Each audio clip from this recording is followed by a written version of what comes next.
여러분 안녕하십니까? 미국의 트럼프 행정부가 상원의원 1,000원을 초대해 전방위 압박 속에서도 대화의 문은 열어놨다는 새 대북 정책 기조를 설명했습니다. 단계별로 북핵 문제를 해결하면서 북한을 대화의 틀로 이끌겠다는 의지로 해석됩니다.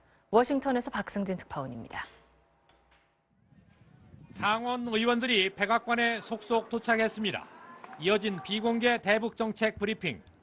틸러슨 국무장관과 매티스 국방장관 등 외교안보팀은 북한의 핵미사일은 국가안보에 긴급한 위협이며 도발 가능성에 대비해 경계 태세를 유지하고 있다고 밝혔습니다. North Korea is the most dangerous spot on the planet right now. 이어 북핵은 미국 외교의 최우선 순위로 단호하게 대응할 것이라면서 합동성명 형식의 새 대북 정책 기조를 발표했습니다. 강력한 경제 제재에 이어 동맹국 또 영내 파트너들과의 외교적 조치를 통한 해법에 이어 한반도의 안정과 평화로운 비핵화 목표를 이루기 위해 협상의 문을 열어두겠다는 내용이 포함됐습니다. 북한이 핵 위협을 단계적으로 줄이고 대화의 길로 돌아오도록 북한에 대한 국제사회의 압력을 더 키울 것이란 의지도 담겼습니다. We got to continue to push them to come to that, and we got to be working with other allies around the world on this common threat.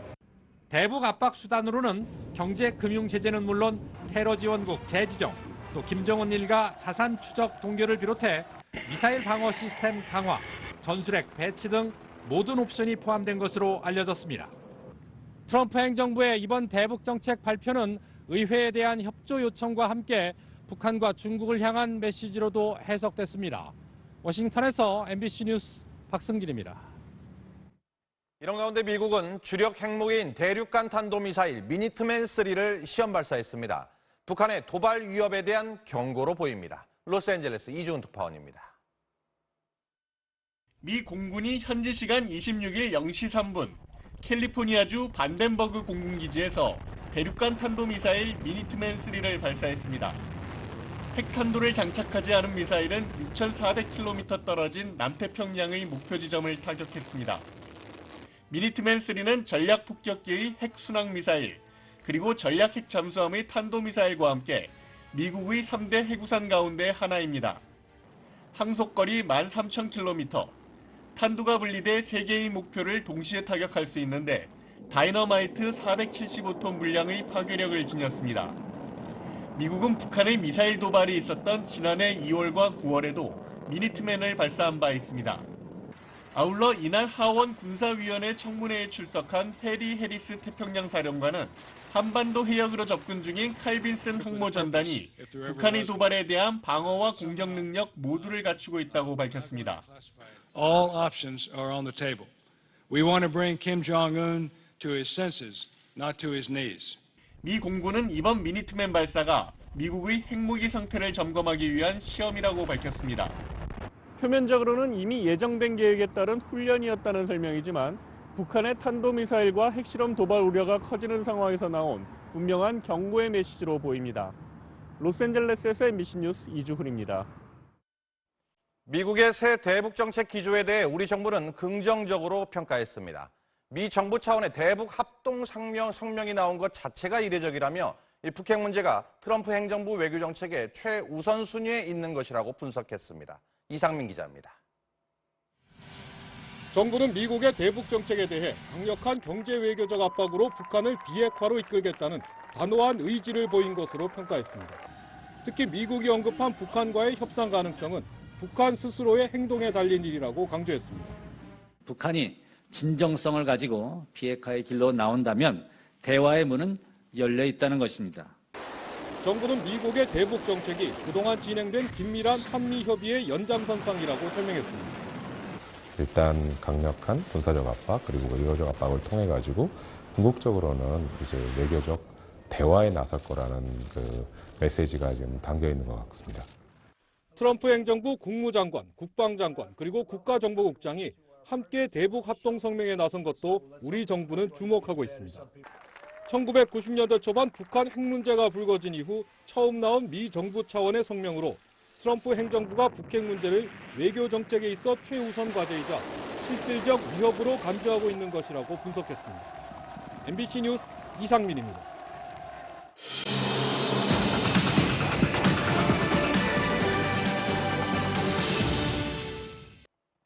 19대 대통령 선거 공식 선거운동이 이제 반환점을 돌아 딱 절반을 남겨두고 있습니다. 굳히기냐 아니면 뒤집기냐. 전국 구석구석을 누비며 부동층 공략에 나선 대선 후보들의 사활을 건 선거전이 달아오르고 있습니다. 박정규 기자입니다. 더불어민주당 문재인 후보는 정권 교체가 되면 안정적 국회의석이 필요하다며 국민의당과의 통합을 언급했습니다. 원래 뿌리가 같았던 만큼 저는 당연히 통합도 저는 열어놓고 이게 생각을 하고 있습니다. 총리 인선 구상도 밝혔습니다. 영남이 아닌 분을 총리로 모시겠습니다. 염두에 이미 두고 있는 분이 계십니다. 한국당 홍준표 후보는 자체 집계 10,000명이 모인 어젯밤 대구 서문시장 유세 분위기를 구미와 김천 등 경북 지역을 거쳐 충남으로 이어가는 데 주력했습니다. 열흘 만에 내 판을 한번 뒤집어 보겠습니다. 박근혜 대통령만큼만 내밀어주면 홍준표 100% 이깁니다. 집권하면 이번 광복절에 서민생계형 사범 1,000만 명을 일제히 사면하겠다는 공약을 내놓았습니다. 신불자 내 싹 사면하겠습니다. 서민생계형 범죄는 1,000만 명 할당됩니다. 일제히 사면하겠습니다. 국민의당 안철수 후보는 서울을 출발해 제주를 거쳐 대구까지 1,300km 장거리 유세를 펼쳤습니다. 평화와 인권의 상징인 이곳 제주에서 이번 대선 승리를 선언합니다. 보수 표심을 향해 개파 패권의 집권을 막아달라며 문재인 후보를 견제했습니다. 요즘 홍준표 후보 뜨는 거 보고 누가 웃고 있습니까? 문재인 후보 지지자들에게 박수 받고 다닙니다. 바른정당 유승민 후보는 대구에서 당 소속 의원들의 국토대장정에 동참하고 대학생들과 만났습니다. 정의당 심상정 후보는 토론회에 이어 서울의 한 여대 앞에서 유세를 벌였습니다. MBC 뉴스 박준규입니다. 바른정당에서 촉발된 중도 보수 3자 단일화 논의는 진전을 보이지 않고 있습니다. 바른정당 의원들의 탈당설과 이른바 킹메이커들의 재등장이 막판 변수입니다. 류병수 기자의 보도입니다. 단일화 대상인 3명의 대선 후보들은 여전히 벽을 쌓고 있습니다. 문을 열고 안을 쳐다보니까 홍준표만 보이더라. 안철수 찍어야 개파 패권주의 집권 막을 수 있습니다. 저는 5월 9일 날 제 이름 그대로 투표용지 있을 거고. 하지만 안철수 후보가 이르면 내일 발표할 집권 후 통합정부 구상이 변수가 될 수 있습니다. 네, 곧 구체적인 로드맵도 말씀드리겠습니다. 바른정당에서는 부산과 수도권 기초단체장과 지방의원들이 자유한국당으로 다시 합류했고 현역 의원 7, 8명의 탈당 명단도 나돌고 있습니다. 한때 탈당설이 나왔던 김무성 고문의 측근 의원은 시기와 방식에 얽매이지 않는 단일화를 주장하기도 했습니다. 이런 가운데 김종인 전 의원의 측근으로 더불어민주당을 탈당한 최명길 의원이 국민의당에 합류했습니다. 더 나은 정권 교체를 위해서 뭔가 역할을 하실 거라고 기대를 합니다. 국민의당 내에서 전략통으로 불리는 김한길 전 의원도 최근 안 후보 지원에 나섰는데 2002년 대선 당시 노무현, 정몽준 후보 단일화의 주역이었다는 점에서 막후 역할론이 주목받고 있습니다. MBC 뉴스 유병수입니다. 대선 후보들 간의 의혹 공방은 오늘도 계속됐습니다. 특히 문 후보 아들의 취업 특혜 의혹과 안 후보 부인의 채용 특혜 의혹에 관해 양측 모두 구체적인 정황을 제시하며 공격했습니다. 윤지훈 기자입니다. 더불어민주당이 공개한 서울대 내부 공문입니다. 의학과 법학 지식을 겸비한 정책 분야 교수 요원 1명을 증언해달라는 요청입니다. 김태년 공동공보특보단장은 안철수 후보의 부인 김미경 교수를 채용하기 위해 자기적인 사전 작업이 이루어진 정황이 있다고 주장했습니다. 김미경 교수가 퇴직을 하게 될 경우에는 본부에서 그 정원에 대해서는 관리하게 함으로써 사실상 의대 정원이 없어지게 되는 거죠. 국민의당은 고용정보원 내부 인사의 증언을 토대로 문재인 후보 아들 준용 씨의 채용 관련 서류가 불법적이고 조직적으로 파기됐다고 주장했습니다. 이런 일은 언젠가 반드시 터지게 되어 있으니까 문서를 남겨두는 것보다는 파기하는 것이 뒤탈이 적을 것으로 생각했다라고 덧붙였습니다.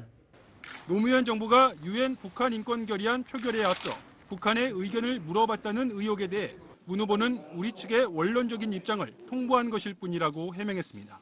어떤 입장을 취하든 앞으로 남북관계에는 아무런 이상이 없을 것이다. 이렇게 원론적인 통지를 해주고. 그러나 바른정당 하태경 의원은 문 후보를 검찰에 고발하고 증거 자료를 제출했습니다. 이런 가운데 문 후보와 민주당 안민석 의원이 병장들은 어차피 어영부영한다. 단기 사병은 총을 줘도 못 쏠 것이라고 한 발언이 논란이 되자 한국당이 비판에 나섰습니다. 북한을 주적이라고 부르지 못하는 특전사 100명보다 투철한 안보관으로 무장한 한 명의 단기 사병이 낫다고 평가하고 있습니다. MBC 뉴스 윤지윤입니다. 매일같이 대선에 관한 각종 여론조사 결과가 쏟아져 나오고 있습니다. 그때마다 각 후보 캠프별로 희비가 엇갈리기도 하는데요. 그런데 요즘 여론조사를 신뢰하기 어렵다는 분들이 늘고 있습니다. 이재민 기자가 짚어봤습니다. 먼저 조사 방식이 자의적이고 의도적이란 지적이 있습니다. 문재인, 안철수 후보 양자 대결을 가정한 여론조사엔 더불어민주당이 불만입니다. 이기고 있는데 왜 동급으로 보냐는 겁니다. 구도를 만들어가려는 의도로 여론조사를 하는 것. 중도와 보수의 연대 가능성을 묻는 조사엔 국민의당이 발끈했습니다. 일정한 방향을 정해놓고 유도하는 부분에 대해 응답률이 낮다는 지적이 많지만 응답률 자체보다 표본이 전체를 잘 대변하고 있는지가 중요하다고 전문가들은 말합니다. 1000명을 대상으로 실시한다면 그 1000명이 유권자 전체 정치 성향의 축소판이어야 한다는 겁니다. 그러나 대표성에 왜곡이 생기면 조사 결과도 왜곡됩니다. 전국 표본이 1000명일 경우 제주도에 사는 30대 남성은 1명인데 1명을 찾아 계속 전화를 돌리다 실패할 경우 마감 시간에 맞추기 위해 표본 훼손을 시도할 수 있다는 주장도 나옵니다. 패널을 쓰는 거예요. 패널? 확보해놓은 전화번호죠. 엉터리 조사예요. 아예 여론조사에 응하지 않아서 도대체 어떤 성향인지 알 수 없는 무응답층도 정확도를 떨어뜨립니다. 미국에선 우편번호와 교육, 소득 수준까지 개인정보를 수집해 무응답층을 분석하지만 현재 무작위 전화조사 방식으론 무응답층을 파악해내기 어렵습니다. 미국에서는 이 여론조사 샘플만 전문적으로 만드는 회사가 있어요. 상당히 그 밸런스된 샘플을 구할 수가 있죠. 이른바 숨어있는 표심도 여론조사 신뢰도를 낮춥니다. 영국의 EU 탈퇴와 미국 트럼프 대통령 당선에서 여실히 드러나기도 했습니다. 합리적 보수들이 샤인데요. 자기의 의견을 얘기하지 않을 가능성은 저는 충분하다고 봅니다. 보수 표심이 제대로 반영되지 않고 있다는 등 여론조사를 둘러싼 논란은 대선이 끝날 때까지 계속될 전망입니다. MBC 뉴스 이재문입니다. 후보 못지않게 배우자들도 바쁜 하루하루를 보내고 있습니다. 내 남편, 내 아내는 내가 당선시킨다면서 한 표 한 표를 호소하고 있는데요. 가장 든든한 지지자, 일심동체 배우자들을 홍승욱 기자가 만났습니다. 더불어민주당 문재인 후보의 부인 김정숙 씨는 남편을 대신해 호남 지역을 구석구석 찾아다녀 호남 특보라는 별명을 얻었습니다. 결혼한 지 35년이 넘었지만 아직도 남편을 재인 씨라고 부릅니다. 자신도 연일 지역 유세 일정 속에서도 남편의 식사는 반드시 챙긴다는 김 씨지만 대세론에는 조심스러운 반응입니다. 정말 마지막까지 최선을 다하고 있습니다. 겸손한 마음으로. 자유한국당 홍준표 후보의 부인 이순삼 씨는 전북 출신으로 은행원 시절 가난한 고시생 남편을 만났습니다. 주로 전통시장들을 찾아 장바구니 살림 경제를 남편이 잘 챙겨줄 거라고 호소하고 있습니다. 어려운 시절을 함께 보낸 만큼 홍 후보에 대한 믿음과 사랑엔 변함이 없다고 말합니다. 저희 남편은 남들이 못하는 일, 좀 어려운 일을 잘하는 편이에요. 검사할 때도 그랬고. 국민의당 안철수 후보와 부인 김미경 씨는 의대 선후배로 만나 서로의 소울메이트를 자처합니다. 마라톤 행사 참석 등 남편 못지않게 분주한 일정을 이어가고 있습니다. 자신의 교수 채용 의혹에도 적극적인 외부 활동으로 정면 돌파에 나섰습니다. 같이 이렇게 다녀주는 게 아마 제 지금 현재로는 가장 중요한 내조 같습니다. 바른정당 유승민 후보의 아내 오선혜 씨는 의상 선택과 야식 준비, 기사 스크랩 등에 이르기까지 조용하지만 든든한 후원자입니다. 야식으로 떡국도 끓여드리고 프로폴리스나 도라지즙 같은 걸 준비해놓고. 정의당 심상정 후보의 남편 이승배 씨는 정치인 아내의 외조를 위해 전업주부의 길을 택했고 가장 든든한 우군입니다. 심상정 믿고 격려해 주세요. 심상정 화이팅! MBC 뉴스 홍승욱입니다. 대선 후보들의 공약을 살펴보는 순서, 오늘은 에너지 정책을 짚어보겠습니다. 대부분 원자력 발전을 점차 줄여나가겠다는 입장을 내놓고 있는데요. 자세한 내용을 살펴봅니다. 전동혁 기자, 먼저 주요 후보들이 원전에 대해서 어떤 공약을 내놓고 있죠? 네, 먼저 현재 가동 중인 원전은 모두 25기입니다. 우리가 쓰는 전력량의 40% 가까이를 이 원자력으로 만듭니다. 원자력 발전의 5 후보는 모두 부정적입니다. 홍 후보는 원전을 지양하겠다는 입장이고 나머지 4 후보는 신규 원전 건설을 하지 않고 이미 건설 중인 원전도 일부 백지화하겠다는 쪽입니다. 현재 건설 중인 원전 9기를 어떻게 할 것이냐를 두고는 미묘한 입장 차이가 있습니다. 문 후보와 심 후보는 발전소 건설이 끝나 연료 장전만 남은 신고리 4, 5기 가동에도 부정적이고 늦어도 40년 안에 원자력으로 만든 전기를 쓰지 않겠다는 목표를 내세웠습니다. 안 후보와 유 후보는 건설 초기 단계의 원전부터 백지화를 검토하는 방식으로 의존도를 점차 줄이겠다는 생각입니다. 네, 원전 의존도를 낮추겠다고 약속하는 가장 큰 이유는 아무래도 이 안전에 대한 걱정 때문이겠지요. 네, 그렇습니다. 하지만 문제는 원전을 대신할 에너지원을 찾는 겁니다. 새 발전소를 짓지 않고 10년 뒤 수명이 끝나는 원전 10기가 가동을 멈추면 현재 서울과 부산에서 소비하는 전력량만큼이 사라지게 됩니다. 이 공백은 태양열, 바이오 같은 대체 에너지 발전량을 지금보다 100배 정도 늘려야 채울 수 있는데 신재생 에너지 발전 비용은 원전의 2.5배가 넘습니다. 가계와 기업의 부담이 늘어날 수밖에 없고 전력 사용을 지금보다 덜 쓰는 체질로 바꿔야 하는데 생각만큼 실현하기 쉽지 않다는 게 전문가들의 지적입니다. MBC 뉴스 전동혁입니다. 지난 1분기 우리나라 경제 성장률이 3분기 만에 크게 반등했습니다. 반도체와 건설이 주도했는데요. 다만 소비는 여전히 침체에서 벗어나지 못하는 모습을 보였습니다. 양효걸 기자입니다. 올 들어 석 달간 우리 경제는 작년 4분기보다 0.9% 성장했습니다. 3분기 만에 가장 높은 성장률을 보인 겁니다. 성장세를 주도한 건 역시 반도체입니다. 전 세계적으로 메모리용 반도체 수요가 급증해 삼성과 SK하이닉스 등 국내 업체들이 1분기 사상 최고 실적을 냈고 이에 따라 설비 투자와 수출이 함께 늘면서 성장률을 끌어올린 겁니다. 또 지난해 말 주춤하던 건설 투자가 살아났고 유가도 오르면서 석유화학 업종도 숨통이 트였습니다. 기저효과 때문에 높게 나왔다고 이렇게 말씀드리기보다는 어쨌든 1, 4분기 숫자가 이렇게 상당히 좋게 나오면은 금년 성장률에 현재까지는 긍정적인 영향을 미칠 수 있다. 하지만 수출 증가가 내수 회복으로 이어지지는 않았습니다. 소비는 같은 기간 0.4% 성장했지만 해외에서 쓴 게 주로 증가한 것이었고 서비스업은 8년 만에 가장 부진했습니다. 반도체, 디스플레이 등이 깜짝 실적을 냈지만 공장이 대부분 해외에 있고 자동화된 업종이라 일자리 창출 효과가 크지 않았던 겁니다. 이러한 수출 호조세가 기업의 설비 투자 증가에 이어서 고용 회복 그리고 가계의 소득 증대, 내수 소비 활성화로 이어지는 데 구조적인 어려움이 있고요.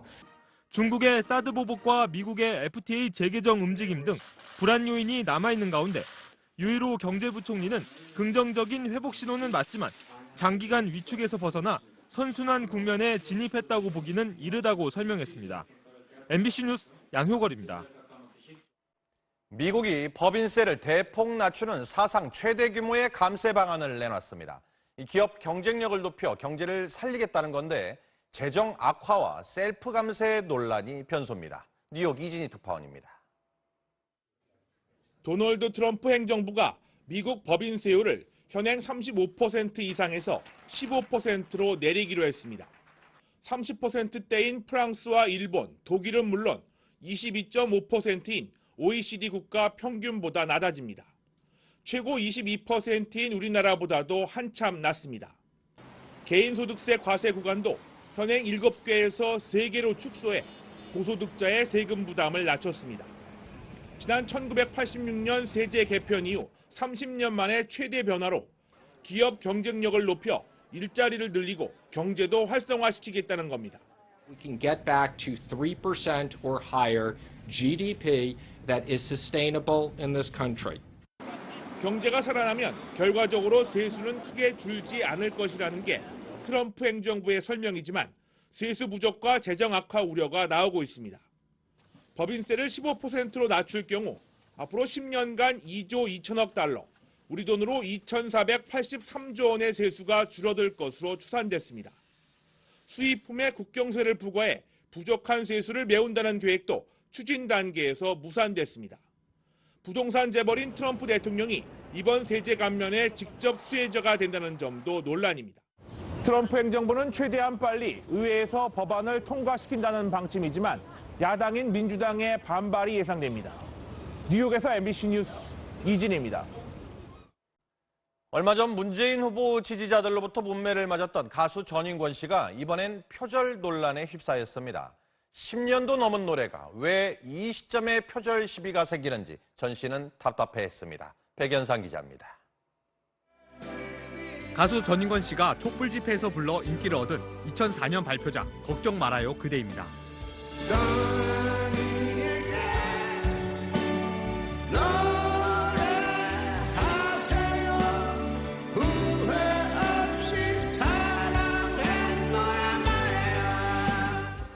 다음은 표절 대상으로 지목된 독일 밴드 블랙패스의 1974년 발표곡입니다.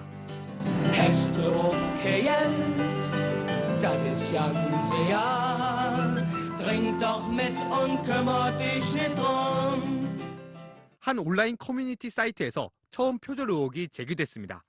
전혀 그렇지 않고요. 멜로디는 내가 들어도 비슷하긴 하지만 그 코드에서 나올 수 있는 멜로디들이 있어요. 이번에 처음 알았죠. 제가 듣을 때도 뭐. 후배 가수들도 표절 가능성을 부인합니다.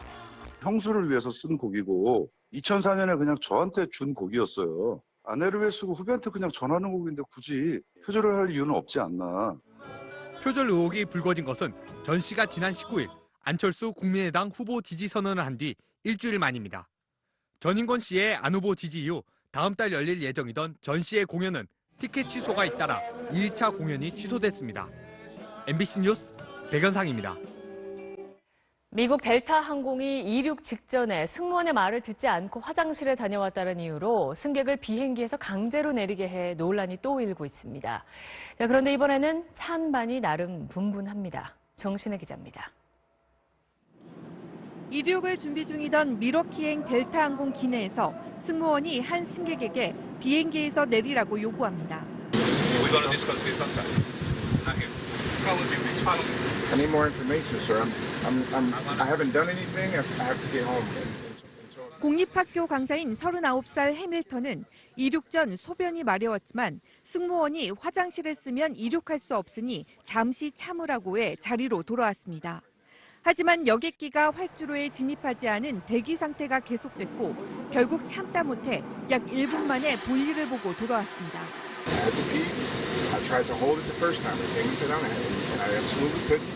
기장은 기내에 탄 모든 승객을 내리게 한 뒤 해밀턴만 빼고 다시 태웠고 해밀턴은 FBI 조사를 받았습니다.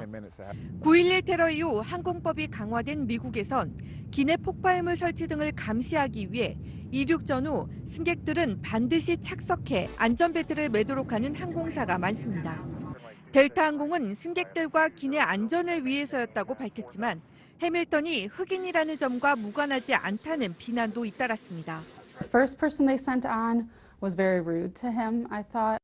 이달 초에도 87살 할머니가 비행기 이륙 전 승무원의 저지로 화장실에 못 가 결국 바지에 소변을 본 사건이 있었는데 이를 두고 승무원의 행동이 지나쳤다며 비난하는 의견과 안전교육을 무시할 수 없다는 의견이 팽팽히 맞서고 있습니다.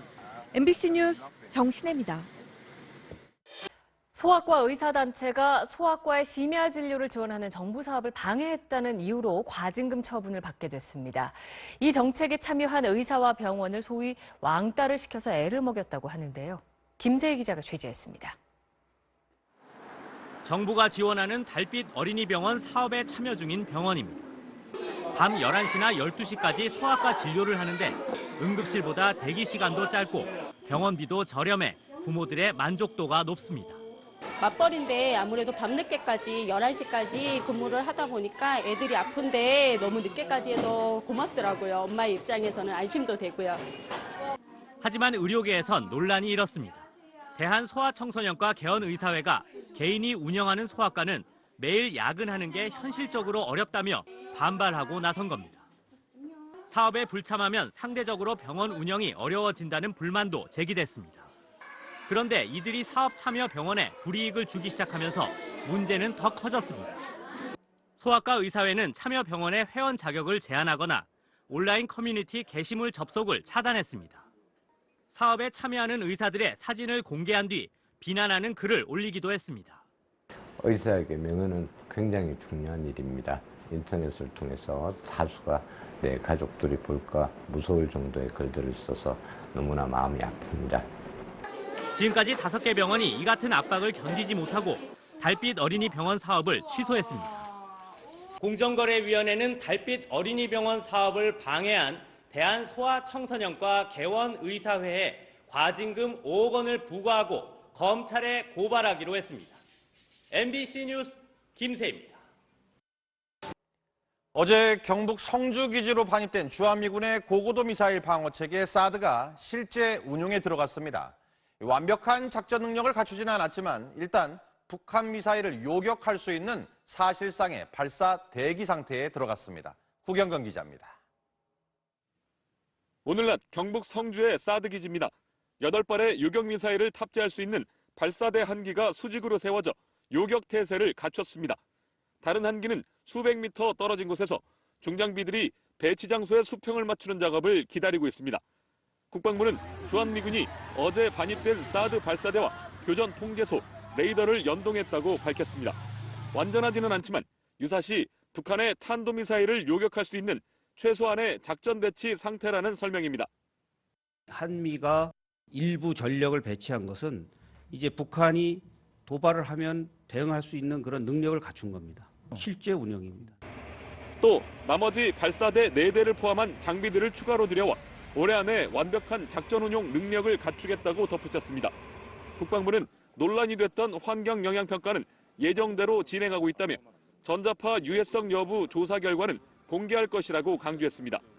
이런 가운데 김관진 청와대 국가안보실장은 허버트 맥마스터 미 백악관 국가안보보좌관과 긴급 통화해서 주한미군의 사드 배치가 원활히 진행되고 있다고 평가한 뒤 북한이 도발할 경우 감내할 수 없는 징벌적 조치를 추진하자며 양국의 굳건한 대북 억지력을 거듭 확인했습니다. MBC 뉴스 구경근입니다. 발사대 2기로 운용에 들어간 사드의 작전 체계는 올해 말이면 완벽한 기능을 발휘할 것으로 보입니다. 그렇게 되면 다층 방어망이 구축되는데요. 먼저 사드가 최고 150km 높은 고도에서 적의 미사일을 요격하고요. 패트리엇 미사일이 이보다 낮은 고도 40km 이하 저고도에서 방어에 나섭니다. 여기에다 적의 도발 원점을 분쇄하는 공격 수단까지 마련돼야 사드는 정상적인 작전 체계를 갖췄다고 할 수 있습니다. 이렇게 완벽하진 않더라도 사드가 반입된 지 하루 만에 사실상 가동에 들어간 건데요. 숨가쁘게 진행되는 이유는 뭔지 김재용 기자가 짚어봤습니다. 이동식 발사대에서 미사일이 차례로 솟구쳐 오릅니다. 사거리 1000km의 북한 스커드 2R로 주일 미군은 물론 연료량과 발사각을 조절하면 한반도 남쪽 어디든 타격할 수 있습니다. 특히 하강 단계에서 더 요격하기 까다로운 탄도미사일의 경우 패트리엇으로 단 한 번에 요격하기보다는 사드를 통해 다층 방어망을 구축해야 한다는 게 한미 군단국의 판단입니다. 탄도미사일 요격은 확률의 싸움으로 최소 2회 요격 기회가 있어야 되고 높은 고도에서 요격할수록 요격 성공률이 높아집니다. 해리스 미 태평양 사령관도 주한미군의 사드 체계 가동을 서두르는 건 강도를 더해가는 북한 미사일 위협 때문이라는 점을 분명히 했습니다. And able to better defend South Korea against the growing North Korea threat. 국방부 관계자는 이미 한반도에 전개된 다른 4기의 발사대도 시설 여건이 마련되면 곧 배치, 운영될 것이라고 말했습니다. 국내 정치 상황에 따른 사드 불확실성을 없애려는 것도 사드 가동에 속도를 내는 이유로 분석됩니다. MBC 뉴스 김재홍입니다.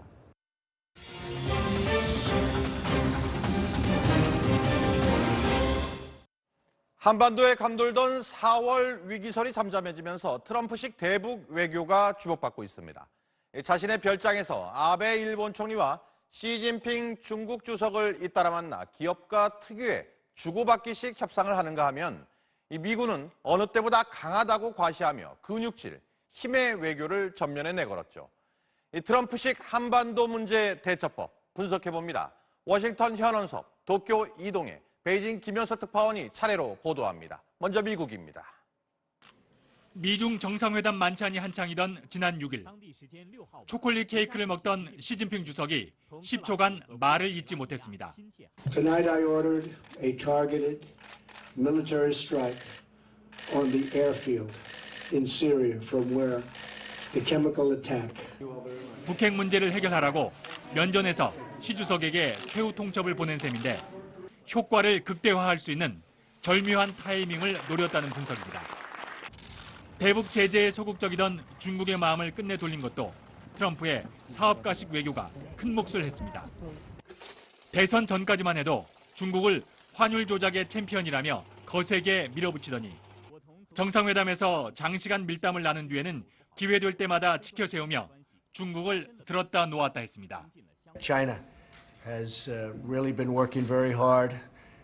I have really gotten to like and respect, as you know, President Xi.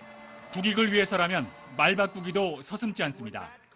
대선 기간에 나토에 대해 쓸모없는 기구라고 공격했던 트럼프는 취임 후 나토가 중요하다고 말했습니다. 선제 타격 카드를 꺼내들며 북한과 강대강 대치를 이어가다 오늘 대화의 가능성을 제시한 것도 트럼프답다는 분석입니다. 트럼프 대통령의 협상 과정 면모는 일본의 아베 총리와의 정상회담에서도 여지없이 드러났습니다. 평소 악수는 야만적 풍속이라며 잘하지 않던 트럼프 대통령이 무려 19초 동안 아베 총리의 손을 잡아 화제가 됐습니다. 플로리다의 골프장에서는 18홀도 모자라 9홀을 더 돌며 친밀감을 가시했고 이틀 동안 4차례 식사에 초대하는 파격적인 환대를 베풀었습니다. 100% 日本と共にあるということを明言されました。 하지만 정작 회담에서 실리를 챙긴 건 미국이었습니다. 아베 총리가 70억 달러, 우리 돈 8조 원에 달하는 미국 투자를 약속한 겁니다. 당시 일본 언론들은 줄 것은 주고 원하는 것은 확실하게 챙기는 트럼프식 외교를 보여줬다는 평가를 내놨고 일부 언론은 아베가 이른바 조공 외교를 했다며 비판하기도 했습니다. 오바마 정부의 대북 정책은 한마디로 전략적 인내였습니다. 압박은 계속하되 대화의 문도 열어놓아 북한 정권의 변화를 기다려보자는 겁니다. 하지만 8년간 뚜렷한 해법을 찾지 못했고 그 사이 북한은 핵과 미사일 능력을 크게 키웠습니다. 반면 트럼프는 최고의 압박과 개입이란 새 전략을 세웠습니다. 경제 성장률 둔화라는 중국의 고민, 여기에 민감한 환율 문제, 무역 제재 등을 거론하며 중국에게 치명적인 카드를 거침없이 뽑아들었습니다.